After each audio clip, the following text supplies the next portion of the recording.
প্রিয় দর্শক শ্রোতা ভাই বোন, ঈদের দিনের একটা চিরচেনা রূপ, একটা চিত্র হলো আমাদের সমাজে ছোট্ট বন্ধুরা, ছোট ছেলে মেয়েরা তারা বড়দের, গুরুজনদেরকে পা ছুঁয়ে সালাম করে থাকেন, কিছু হাদিয়া, কিছু উপঢৌকন, কিছু সালামি পাওয়ার উদ্দেশ্যে। তো এই পা ছুঁয়ে সালাম করে সালামি কালেকশন করা এটা জায়েজ আছে কিনা, অথবা অনেক মুরব্বীকে দেখা যায়, অনেক বড়দেরকে দেখা যায় তারা ছোটদেরকে সালাম, পা ছুঁয়ে সালাম দিতে বাধ্য করেন, তারপরে তাদেরকে সালামি দেন, তা না হলে সালামি দেন না। তো এই কাজটা কতটা সঠিক, আমরা সেই বিষয়ে কথা বলবো। প্রিয় দর্শক, ইসলামে সালাম বলতে যে পরিভাষার কথা বলা হয়েছে, কোরআনে কারিমে রয়েছে পরিভাষার কথা এবং হাদিসেও রয়েছে।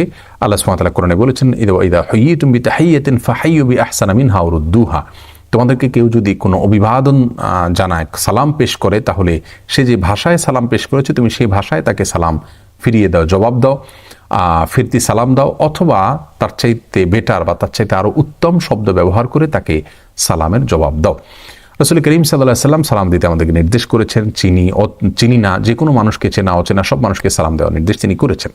সালাম মুখ দিয়ে উচ্চারণ করে একজন আরেকজনের শান্তি কামনা করে দোয়া করা হয়, সেটাই হলো সালাম। পা ছুঁয়ে সালাম করার মতো কোনো ধারণা ইসলাম আমাদেরকে দেয়নি, যার কারণে পা ছুঁয়ে যে কাজটা করি এটাকে আসলে সালাম বলাটাই সঠিক নয়, এটা কোনো সালামই নয়।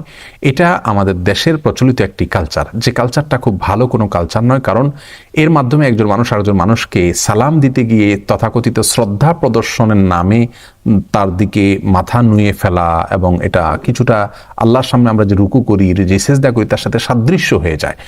তো কোনো মানুষকে সম্মান দেখাতে গিয়ে আল্লাহর জন্য আমরা যেভাবে সম্মান নিবেদন করি সেইভাবে সম্মান নিবেদন করা, এটা আমাদের তাওহীদের সঙ্গে যায় না। সেই জায়গা থেকে পা ছুঁয়ে সালাম দেওয়া এটা সুন্নাহ বিরোধী কাজ, এটা অনুত্তম কাজ, এটা ভুল কাজ, এটা শিরকের সাথে সাদৃশ্যপূর্ণ কাজ। আমি শিরক সরাসরি বলছি না, শিরকের সাথে সাদৃশ্যপূর্ণ কাজ, বিধায় এটা আমাদের পরিহার করা উচিত।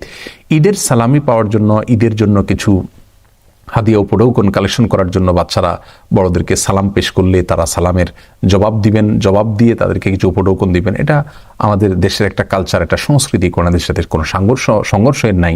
এটা হতে পারে, কিন্তু পা ছুঁয়ে সালাম করতে হবে, তারপরে দিতে হবে, এই জায়গাটা থেকে আমাদের বেরিয়ে আসা উচিত। বরং মুখে আসসালামু আলাইকুম রহমতুল্লাহ বললো, আমি ওয়ালাইকুম আসসালাম রহমতুল্লাহ বললাম, হাসি মুখে তাকে কিছু উপহার দিলাম, কিছু হাদিয়া পেশ করলাম, এটা হওয়া উচিত। আর বাচ্চাদেরকেও সালাম, পা ছুঁয়ে সালাম দিতে বাধ্য করা উচিত না, বরং তাদের শেখানো উচিত যে না, পা ছুঁয়ে সালাম নয়, পা ছুঁয়ে সালাম করতে গেলে তুমি মাথা নত হতে হয়, এ মাথা শুধুমাত্র আল্লাহর জন্য নত করা, এটাই একজন মুসলিমের জন্য ইসলাম কর্তৃক নির্দেশিত। বিধায় আমরা পা ছুঁয়ে সালাম দিয়ে সম্মানী নেওয়া, অথবা পা ছুঁয়ে সালাম করার পর সম্মানী দেওয়া, এই কালচার থেকে আমরা বের হয়ে আসার চেষ্টা করব। আল্লাহ সুবহানাহু ওয়া তাআলা আমাদের সবাইকে সেই তৌফিক দান করুন।